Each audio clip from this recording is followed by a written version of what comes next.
সবগুলোতে মধ্যেই কোনো না কোনো ফসল করা যেতে পারে। এটা হচ্ছে ত্রিপুরার প্লাস পয়েন্ট। সিকিমও বৃষ্টি হয়, ত্রিপুরাতেও বৃষ্টি হয়, औसत থেকে 44% বৃষ্টি ত্রিপুরাতেও হয়, সিকিমও औसत থেকে বেশি বৃষ্টি হয়। কিন্তু ত্রিপুরার কাছে প্লাস পয়েন্ট হচ্ছে ত্রিপুরার জমিগুলো সে টিলাভূমি হোক আর সমভূমি, সেটা তো সিকিমের কাছে খুব কম মাত্রায় আছে। লোয়ার সিকিমে কিছুটা টাচে আছে, যেটা শিলিগুড়ির সঙ্গে রয়েছে, বাকি সব পাহাড়ি।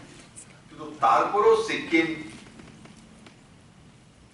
অর্গানিক স্টেট হয়ে গেছে।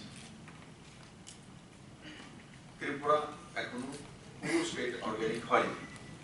একটু প্রথমে ডেটা তৈরি করতে হবে যে কালো মির্চ যে হচ্ছে ত্রিপুরাতে 900 মেট্রিক টনের উপরে কালো মির্চ হয়। এই কালো মির্চ দুই ডিস্ট্রিক্টে, বিশেষ করে জনজাতি বহুল অঞ্চলে,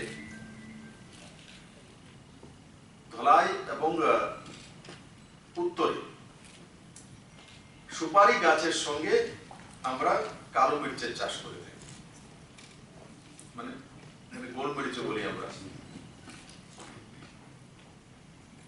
নরমালি শুকানোর পরও ত্রিপুরাতে কত এরা বিক্রি করে দেয়, শুকানোর পরও 200-250 টাকা কিলো। আসলে কালো মির্চের বাজার কত আছে? 750, 800, 1200 পর্যন্ত যায় তার কোয়ালিটি। আমরা যদি সেগুলো সেগ্রিগেট করে নিই, A category, B category, C category, তো 1200 টাকা কিলো বিক্রি করতে পারবে।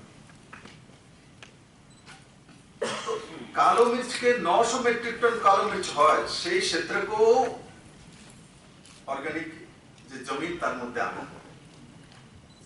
সুপারি যেখানে হয় সেটাও অর্গানিক। সুপারি গাছে আমরা কোনো ফার্টিলাইজার দেই না। আমরা বাবা কোম্পানির নাম শুনি, অন্যান্য কোম্পানির নাম শুনি, এখান থেকে সুপারি যায়,